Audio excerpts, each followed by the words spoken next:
And that's why an appointment like this in the Hawks, like we spoke about now with General Mbotho, is so infuriating, actually, because we need to clean house. Another problem is the fact that he was previously departmentally charged for sexual harassment. So there were quite a few allegations regarding bullying. And a very worrying part is that while he was the head of the Child Protection Unit, or FCS as we know it now, the Family Violence Unit, it happened that he actually shared a whole lot of pornographic material.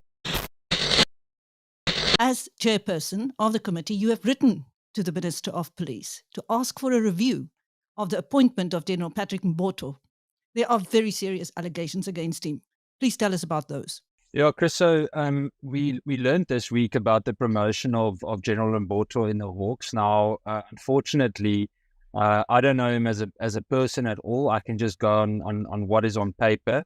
And what the story that is told on paper is not a very good one. There are, several allegations, but there was also evidence given in a court in Cape Town with regards to his interactions and physical face-to-face interactions with very senior organized crime kingpins in the Cape Town area, with several controversial figures that are currently standing trial on very serious charges, including murder, amongst other things. And interestingly enough, also with this whole extortion crisis, the people that he met with are linked to that too. So that's one of the problems.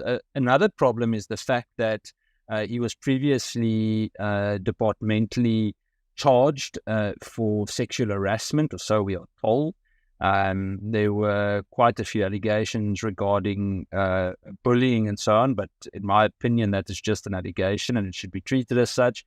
But also then, I think a very worrying part is that while he was the head of the Child Protection Unit, or FCS as we know it now, the Family Violence Unit, it happened that he actually shared a whole lot of pornographic material with one of the detective groups. Now, obviously, what you do in your personal life is up to you. But I think our big issue with this, amongst other things, is that when you become a Lieutenant General in the South African Police Service, you really need to be beyond reproach. And I was very disappointed in the reaction that we've had thus far from the Hawks. And the reaction was kind of one, but yeah, we should just give a second chance, that kind of thing. And in some jobs that might be okay. But when you become a Lieutenant General in the Directorate for Priority Crime Investigation, you uphold a very, very high standard, or you are meant to uphold a very high standard, and you should be held to a far higher standard than the average South African citizen. So it cannot be that you are just seen as having made a minor mistake or a small transgression. So nevertheless, those are some of the small questions that we can still dive deep into. And his appointment was as Divisional Commissioner. I mean, it's one of the top jobs in the country. Yeah, well, it's Divisional Commissioner, and I actually have it here in front of me. It's specifically for Divisional Commissioner for National Priority Offences. So it is a very, very senior job. He went from FCS in the South African Police Service. He was then put in a job specifically to head up Northwest Province branch of the Hawks, and then now this position would mean that he would become the Divisional Commissioner for the Hawks for the National Priority Offences Division. I think what's more that's important about this, and these are the questions that we've asked as the committee, is who were the people that were actually shortlisted for this? We yesterday also questioned the fact that he's got top secret security clearance. How on earth does he get top secret security clearance? The head of the Hawks said, but he does have that, and they did check that. But we want to see the evidence, the proof, because if it is so that he has top secret security clearance, then we've got a serious problem with that process too. Because if he is meeting with known extortion leaders, known very dangerous organized crime kingpins, and we saw one excuse from one police spokesperson saying that it was because of a complaint that one of the so-called gang leaders had about another gang leader. there's nothing official about that. So they can provide no evidence that confirms that. So I really am concerned. If someone like this has top secret security clearance, we need to start questioning the process to get security clearance, because on top of that, we've got a major problem with regards to the fact that it's almost as though ethics don't count anymore. So you've got a purely academic process to say that you've got X amount of years experience, you've completed X, Y, and Z courses, but ethics don't count. And this is what one of the members in the committee asked yesterday. They said, but wait a minute, ethics should surely weigh a considerable amount when it comes to a decision like this, for a position like this in such an elite policing environment. Then I think the last two or three things that we've asked is who was part of the recruitment panel, because when you look at the recruitment process, and I had a bit of a let's call it a short altercation with the head of the Hawks about this yesterday, when he said that, but if we want to review this promotion, we need to basically also say that we question the panel, the appointment panel. I said to him, absolutely, I do question the appointment panel. How does this appointment panel make a decision like this? How do they think citizens in South Africa feel when they hear about these kinds of appointments? And, it was almost as though some people were a little bit taken aback by the fact that the committee was asking these questions. And the long and the short of it is, and this is what I said to them, if nothing changes, then nothing changes. It's that simple. We need to approach things differently. Otherwise, we're going to maintain the status quo. And the current status quo of policing in South Africa is not a good one. So we need to turn the tide. And it's embarrassing that we have to spend time on something like this when there are more than enough competent people in this country that could be, filling those types of positions. Ian, you mentioned the extortion crisis, and you have had engagement with the police on plans to deal with this growing problem. What came out of that? Yeah, so I think firstly it's important to welcome the fact that at least there was some kind of a strategic guideline. I wouldn't call it a plan, in all honesty, and the reason just simply being that it didn't give us any direction in terms of the measurables. What are the things that we can measure success with? So it was very difficult to determine how the police are going to measure whether they are successful in this, let's call it a campaign, or not, and how are they going to be held to account for this? A lot of the questions that we asked, for example, what kind of experience does the leader have that needs to lead a task team, for example, in the Eastern Cape, couldn't be answered. Is it a specialized person? Will there be specialized courts? Is there an integrated strategy with the NPA? All of that was left out, and therefore we're going to have to return again with the police and have them answer these questions. In terms of and this is the last negative about it, and then there are a few positive things that I must share that I think it's exciting to hear. In terms of the budget shortages, there's a clear indication from the Minister of Police as well as the two deputy ministers that there really is a budget allocation problem in terms of the South African Police Service, and that we need some kind of a budget amendment to ensure that detectives and crime intelligence maybe get more of the resources than are currently given to them. And unfortunately, what we said to the police yesterday is that you keep on telling us about budget shortages, but in your so-called strategy, you don't give us the details of that budget. So how are we meant to help you? We said we want to help you. We want to give you the benefit of the doubt, but come and share the information with us. Then we don't expect to hear operational plans, because we understand that you need to maintain the initiative when you take on these organized criminal groups. But give us some more flesh to the bone, and then we can start working on it. In terms of the positives, Chris, I think there are quite a few. We have seen good successes over the last few weeks regarding extortion. Several cops were even arrested that have been found to be involved, and it's just all over the country, not just in the Eastern Cape. Tomorrow, the national hotline, extortion hotline, goes live. I think it's positive. A lot of people ask the deputy minister, what's the difference between this and all the others? She just said, please give us the benefit of the doubt. I agree with her. In fact, it could be someone that you might feel good to chat with at some stage, because when you listen to her and you see the approach and you see some of the successes that they have made, it's clear to me that there is a bit of a new broom in the house, that they are sweeping clean.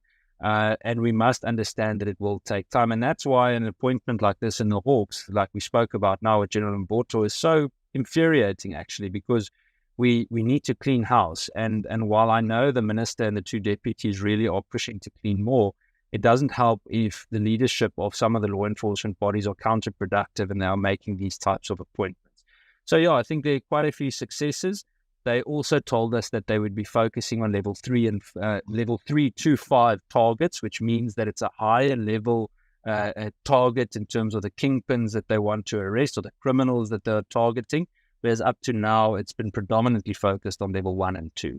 Yeah, guys, so you could hear the interview by Ian Cameron to BizNews, where he's really angry and flabbergasted by the promotion given to this General Mbotho in South Africa's Hawks section, where he speaks about the promotion as being unethical, as being discouraging, especially to many other junior staff at the Hawks, for what he calls a promotion of corruption. And so I thought that would really be interesting to really get into the zone into the life of this General Mbotho. Who is he? What has actually? Why is this promotion of this general so problematic to the to Ian Cameron, who is the chief of the committee, in Parliament on police? And Mbotho's this general now, Mbotho's his annual salary package per year will be 2 million rand. Okay, now Ian Cameron is really angry with this appointment. Ian Cameron is not proud of this appointment. He's so angry about this promotion, and for the reasons you could hear from the video, states issues about many different forms of corruption which he thinks shouldn't be where South Africa is at the moment. Now that South Africa is trying to fight extortion, a high crime rate, you could hear he spoke about how South Africa is still at 80 murders a day, which is 80 murders a day, which is 3 per hour, and so it's kind of like in a war situation, and it's really unfortunate to have such kind of, according to Ian Cameron, such kind of promotions that still promote corruption within the Hawks, while South Africa is trying to fight and clean up itself. So anyway, it says that General Mbotho was Western Cape's Deputy Provincial Commissioner of Detectives when he posted an explicit sexual content on a police WhatsApp group in 2017. Now, after this incident, Mbotho was redeployed to the head of the DPCI in Northwest, okay? Now, also in May 2017, News 24 reported that General Mbotho had been present at 2 meetings at a luxury Cape Town hotel with an underworld figure who was called Nafis Modak, along with a SAPS colleague who was Northern Cape Provincial Commissioner Risimati Shivuri. And you see, this is one of the things about the media. The media is such a powerful tool in a democratic space. A free, independent media is so important, because it helps to call for public accountability of officials who are elected to serve the nation, especially those who are really paid by the taxes from the populace, by the public, okay? And so that's why the media is really powerful. And see, this is the exposure at the media. So that in 2017, this general who is being promoted now to lead at a higher leadership service at the Hawks, it was reported by News 24 that he had 2 meetings with an underworld figure who's called Nafis Modak, and also this Northern Cape Provincial Commissioner Risimati Shivuri, okay, and which actually was not appropriate. But in any way, General Mbotho had actually denied that he met with Modak in that hotel. General Mbotho doesn't, it's still alleged, okay. But anyway, it says that SAP's spokesperson Brigadier Novella Potelwa at that time said that Mbotho had summoned Nafis Modak to his office after Modak had lodged a complaint against the police. Now, he says that the complaint, Brigadier Novella said that this complaint fell outside of the jurisdiction of the Western Cape and was directed elsewhere. Now, Modak and 14 co-accused collectively face 124 charges, including murder, attempted murder, corruption, gangsterism, extortion, illegal interception of communications, racketeering, money laundering, and contravention of the Prevention of Organized Crime Act. Okay, Nafis Modak also faces allegation that orchestrated the assassination of an anti-gang unit member, Lieutenant Colonel Charles Kinia, in 2020, although he has denied this. Okay, so this is why Ian Cameron thinks it's really important to really reconsider this promotion, because for a police officer who is now going to be serving at the higher part of the Hawks to have been associated with this personality who actually says that is co-accused along with 14 people for 124 charges, doesn't seem right for a country that's trying to fight crime and cleanse itself from crime. But anyway, General Mbotho has also been accused of bullying colleagues. So in 2017, the then head of Family Violence, Child Protection and Sexual Offences Unit, Brigadier Sonia Hari, who was the Western Cape's highest ranking female officer at the time, wrote in a desperation to the then Police Commissioner Becky Tlele that the then National Commissioner Kela Sitole and Western Cape's Commissioner Kombin Kosi Ijula about Mbotho's conduct. What she wrote was that General Mbotho embarked on a sustained campaign marked by incidents of humiliation, belittling, undermining her authority, and compromising her dignity and psychological well-being. So this was a report by this police commissioner. She spoke about the fact that during her 30-year career with SAPS, Hari, this report now speaks that Hari now was instrumental in solving several high-profile sexual crimes, including the brutal murder of Anin Buisen in 2013. General Mbotho had brought charges against Hari on minor procedural matters, including that she had missed a meeting. Okay, General Mbotho's reply to this Daily Maverick then about this allegation over time was that what I do best is to fight crime. Okay, so this was his reply to the Daily Maverick considering these allegations.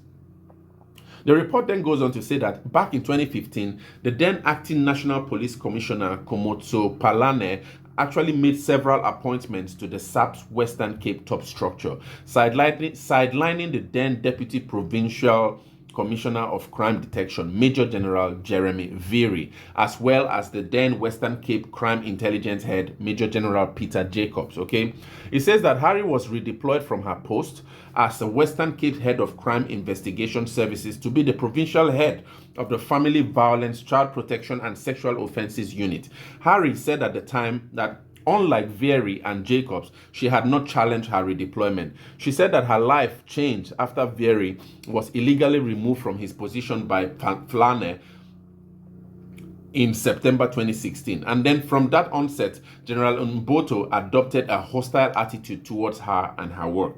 Okay, according to her, she said that he treated her in an arbitrary and disrespectful and downright abusive manner, which then eventually led to what she regarded as spurious charges brought up against her. So General Mbotho's past, according to this report now, says that General Mbotho's past conduct and serious allegations against him appear not to have deterred the panel from appointing him as the most suitable candidate who applied for the critical position at the DPCI. And so this is why Ian Cameron is so angry about this appointment and this promotion. And I think he's going to take it up and try to challenge this promotion, because he argues that it's demoralizing to other officers who actually are working day and night trying to really fight, from a really ethical standpoint and maintain a clean record in their own careers, to have such a promotion go on for someone who is alleged, with multiple angles and multiple charges, sort of like even those alleged and those that are real, against him. And so Ian Cameron thinks that this is an unethical promotion that South Africa doesn't need at this time, when South Africa has been described as the murder capital of the world, with 80 murders a day, 3 per hour, taking over from El Salvador. And at this point, we know that South Africa almost feels like it's in a war. I've actually once argued that the African Union might need, to send some support to South Africa, because the police in South Africa is clearly unable, or might not be able sufficiently, to really deal with all the problems of extortion and crime and all that actually making South Africa such a, what Thabo Mbeki calls, an extremely violent nation. Thabo Mbeki in in the last Thabo Mbeki's School of Governance speech, he spoke about how South Africa is an extremely violent nation, and many people in the ANC government is not talking about that. And so to even end gender-based violence, for example, do we have to tackle the fact that South Africa is a very violent nation? And so for such a violent nation to have this kind of promotion going, on in a way of promoting what many, especially Ian Cameron now, thinks is corruption, I think Ian Cameron and many other parties do not think that this is ethical, and this is not what South Africa needs at the moment. And so they're really trying to fight this promotion of General Mbotho from this high service at the Hawks. But anyway, I don't know, what do you guys think about this? I think it's really disturbing but interesting one at the same time. We'll keep following to really understand where this whole thing goes with Ian Cameron. Ian Cameron has been described as a man of action, and he seems to be able to have skills of going for the top leadership at police and security. I remember his long-term fight with Becky Stele and all of that, and how that whole thing went down in beginning. Probably even many people have actually argued that Ian Cameron's campaign against Becky Stele actually was one of those that actually led to the demise of Becky Stele, in that in exposing a lot of the potholes, a lot of the corruption charges against Becky Stele, especially the one at the Philippi school. This kind of like led to an erosion of confidence in Becky Stele and pushed for him to go. So we'll see where this whole campaign now against General Mbotho lies, and where what would become of it. But anyway, what do you guys think about this report by Ian Cameron here? Share your thoughts. Let's all learn together in the comments.